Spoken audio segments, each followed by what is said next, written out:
Hello, my wonderful viewers. Welcome to my platform. This is Linda's TV show. If it is your first time of coming across this channel and you like what you see after watching, please subscribe, put on your notification bell, set it to all notification. In that way, you'll be able to get notified each time I upload a new video, even those without notification. Here we react to all forms of videos, international and local. Every Saturday by 2 p.m. we have our interaction section. You are free to call in to air your opinion about the happenings in our society. Invite your friends, share my videos with your families and colleagues. Do not keep this information to yourself. Myself, I will be sitting down here to watch this video together with you from the beginning to the end. Then we'll go to the comment section and leave our comments, our opinion about the video we watch constructively. Be removed in this manner by court. One. Secondly, can a vote given to a governor or deputy governor be transferred to another party in the event of the governor defecting to that party? Let's take the first one. Well, for me, I am, perhaps because it's political, that's why we're seeing all this, in my humble opinion, this unwarranted hula baloo about that judgment. It might just remain my opinion, but I've gone through that judgment and I'm unable to fault it. In fairness to the Rned judge, he adjudicated on matters as presented to him. And some of the commentators I've listened to, with due respect to them, more of them are saying what the judge ought to have considered as distinct from what was before the judge. And the judge is bound to consider what is before him, particularly considering the judicial precedents that exists on that matter. And that precisely is what Justice Ekwe did. The questions brought before him in the originating summons from the PDP was for him to answer these questions you're asking me now. Can you appropriate the votes of a political party and pass on to another party that did not sponsor you in the election? The answer is, even with elementary common sense, the answer is no. But more particularly when that has been codified in our law. Now, if that is so, because if you notice, I'm just like starting to answer from the second. Absolutely. Because that is what will flow to the first. Yes. Because the capacity and power of a judge to remove a sitting governor in that circumstance depends on whether the actions of the governor is right or wrong. And the law is clear. Section 221 makes it clear that it is the political party that sponsors the candidates. And nobody else is allowed by law to do that. And the PDP carefully started asking its questions from the foundation of the Constitution, from Section 1, subsection 1, where they asked the judge to determine the supremacy or otherwise of the Constitution. They went as far as subsection 2 to determine whether any part of Nigeria can be governed in a manner outside the prescription of that Constitution. And the Constitution has prescribed how a governor should assume office and maintain office. He has to be sponsored by a political party. And the decisions of the courts in the case of Amici versus INEC, where it had to do with Umahi, and the case of Faleke versus INEC, where it had to do with late Audogbe, tells us that the votes of garnered by politicians and candidates in any election actually belongs to the political party that sponsored them. This matter has been settled by the Supreme Court repeatedly. It is no longer open for all these multifarious altercations. No. And that is what was presented to the judge. My lord, looking at these relevant sections of the Constitution, section 177, 179, 221, look at all these sections and tell us if these sections show that the political party is supreme when it comes to gathering votes for the candidates. The votes, therefore, garnered by the candidate and election belongs to the political party. And if it is true, can Governor Umahi, having been sponsored by the PDP and carrying the 300-something thousand votes the party won in that election, can he take it to APC that did not sponsor him at all? Even it is morally unjustifiable. Let's even leave the law. Just like you have a man marry a wife and put her in a house feed her until she, through pregnancy, until she gives birth, and after delivery, the child of that pregnancy and marriage is now declared to belong to another man altogether, who played no part in marriage, played no part in pregnancy, played no part in nursing, played no part in bringing about the child. That is fraud in all its mildest terminology. And that's what the judge was asked to decide. And for the judge, the reason why apparently this case is bringing the unwarranted dust is because this appears to be the first time that the issue has been pregnantly brought before a judge. Before this time, all you have are peripheral, questions as to the legality or otherwise of defection, which and also as it affects members of the House legislature, exactly, which was clear. But this is the first time a governor was brought, and the relevant sections relating to the governor's position, which of course automatically affects deputy governor by the extrapolation principle of the constitution.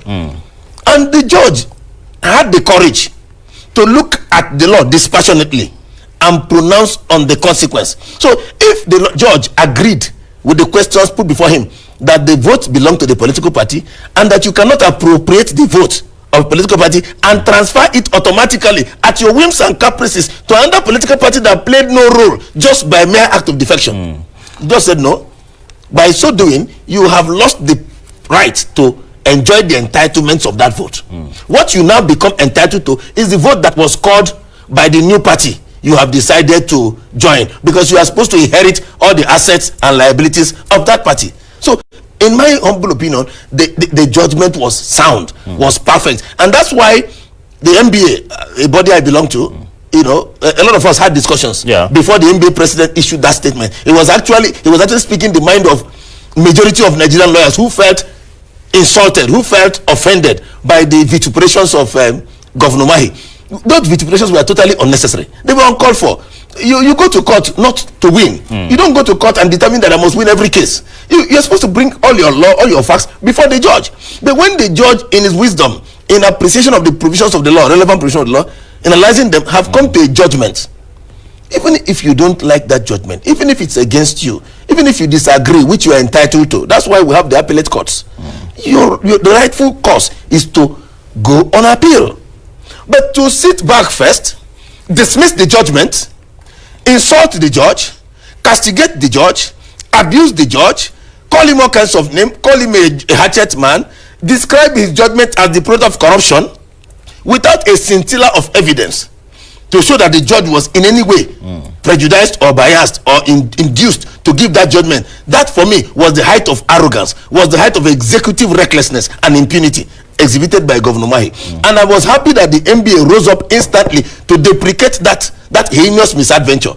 I want to believe that his lawyers, some of whom I know, may have cautioned and called him to order. But this is a proper case where our senior lawyers may become a little bit more drastic in their reaction to recalcitrant claims like that. Yes. In the good old days, judges like Afib Malala would throw their files back to such claims. In the good old days, judges like Ganifa Ohimi will come to court and announce withdrawal. In the good old days, people like Richard Williams will withdraw appearance for such recalcitrant claims. But these days, and those were days where lawyers were even richer than the clients. Absolutely. So we need to go back to those good old days so that things like this will no longer happen. I know the trouble. Sir, I'm sorry to take you along this line. I'm into litigation. I'm into practical litigation. I know the challenge these judges take in sitting. Some of them sit till 4 p.m. 5 p.m. Some of them have to stay all night to write these judgments to meet the deadlines by the constitution. And for a judge to do that and do a fine job, the kind that Justice Eko has done, and all he gets is castigation. No, we must not keep quiet on that. A lot of people have said this is a clear case of judicial activism, which has been lacking on the bench for quite a while now. Let's talk about that aspect which you talked about, Section 681G of the Constitution, that expressly provides for what should happen where a legislator defects from a political party. And it's interesting to see that the judge made reference to that section. I want to quote him directly, and I want your reaction to this. And he says, a similar provision, he talks about Section 68G1G of the Constitution, where it is stated that a member of the Senate or House of Reps shall vacate a seat in the House of which he is a member, if being a person on whose election to the House was sponsored by a particular political party, he becomes a member of another political party. And he says, though no similar provision is made in respect of a governor or deputy governor, such lacuna is not to be celebrated or even mischievously flaunted as failure of a remedy for situations of such nature. And he goes further to say, it is not an assurance that any person who occupies an elected office would defect from the political party that puts him on the seat to that party that did not win the election, and nothing would happen. Exactly. The question many people have asked, can you move a provision of a particular section of the Constitution that applies specifically to, say, a lawmaker, like is stated in section 681G, and applied, while the principles are clear, where the Constitution does not expressly mention the governor or a deputy governor, say the president or a vice president? Can the principles apply? That is why we talk about judicial extrapolation. That is where the ejusdem generis of interpretation comes in. Judges are not robots. They are legal engineers. And just like you said, what made Lord Denning is not because he is just a judge like others. It is his ability to apply the law as contemplated by the legislature. If you look at the fact that we keep amending our constitutions almost every year, shows us that there are intendments that the makers of the constitution had in mind, which were not expressly stated. Take, for example, the case of Faleke versus INEC. There was no contemplation as to what will happen when the candidate has won the election, or during the election the candidate drops dead. But the Supreme Court still decided on that matter. And it was on the basis of that there was an amendment to the Electoral Act eventually to make a provision for what happens where a candidate dies. So the question is, should the Supreme Court not have taken a decision just because that amendment was yet to be made? That's the question.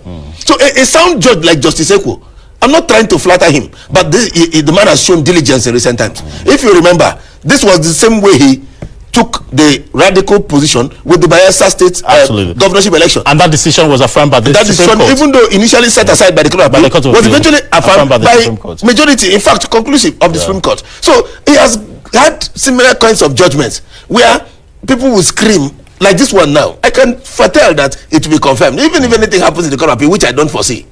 It will be eventually affirmed because the decision was based on law. All he did was apply the principle of judicial extrapolation, and applied it vis-a-vis section 221. If section 221 is clear that the votes belong to PDP, by what vote are you still governing when you have left PDP and you are in APC? That is the question. By what vote? Even Governor Umahi, if he has a moral high ground, if he has conscience, should even resign. The moment this action came up, he should have resigned his position as governor. Barrister Isaac, let's talk about the idea of the principle of activism, which we've talked about for the bench. I mentioned it earlier. And what has generated, or what has trailed this judgment in some quarters has been massive criticisms. And the concern is what impact this is likely going to have. Because, I mean, there was a time, like you've said, when the Supreme Court would give decisions and the nation would shake and say, oh, this has never happened before. You hardly see such happening at the lower bench. But right now we're seeing courageous judges like Justice Ekwo give decisions that the whole country is talking about for almost 2 weeks now. What is the implication of, encouraging judges and judicial officers such as this one? And what would it do? What is the counter effect, the ripple effect on other judicial officers who may be in such a position? Exactly. That was precisely why the NBA rose up in arms. And I also, you see, I can tell you for sure that is also the mind of other brother judges of Justice Ekwo, both of the High Court, Court of Appeal, and Supreme Court. If all of us lawyers felt so insulted, our sensibilities so harassed by that action of Governor Umahi, I'm sure that even other judges were equally embarrassed. And that is dangerous for our democracy, because there should be independence of judiciary. And when judges like Justice Ekwo, look, it takes a lot of hard work to do the kind of things that some of these judges, not only Justice Ekwo, there are not a few of them, I don't want to just mention names, right here in Abuja, in the Federal High Court, in the FCT High Court, and other judicial arms that have have decided to call a spade when matters are brought to their court. Yeah. And we commend them, we appreciate them, and we really respect them, because that is how it ought to be. And I'm praying that what Judicial is doing will galvanize and encourage other judges to begin to, look at the law critically and hit the gavel where it rightly belongs, irrespective of whose us is God. Eventually, these judges will only end up acquiring respect, because as these judgments are analyzed now, and it's beginning to be clear that the judgment was correct after the initial sentimental noise making, by some hired some of the people there were agents of the governor, people who wanted to lose their positions if the governor is has to go. You don't expect them to keep quiet. That's understandable. But real legal minds have seen that judgment was right. Of course, there are some other senior lawyers I respect, but who, because they have similar cases, had to issue opinions that had to protect their interests or defend their position in those cases. I'm aware of those peculiar situations, but generally, most lawyers who have taken time, initially, the concern even that bothered me was that most of the people that were commenting on that judgment initially never even saw the judgment. Absolutely. Never even read the judgment. They were just saying, because copies of the judgment were not out until late last week. Yes. So they were speaking, why should you remove a governor? Because that section that was not the only section. In fact, that was not even the critical section that was brought to the judge for consideration. You see, that's why I started my opening remark by saying that a judge is bound to decide a case based on what is before him. You don't compare this with matters that went on in Zamfara, where the issue that was before the judge was a totally different matter. Even that one too is still subject to appeal, and the outcome will be known shortly. But what was before the Supreme Court was what he decided on, and it was comprehensive, it was meticulous, it was thorough. He examined all cases, both the argument from PDP, the argument from the APC, the argument from INEC, the argument from the Umahi's counsel.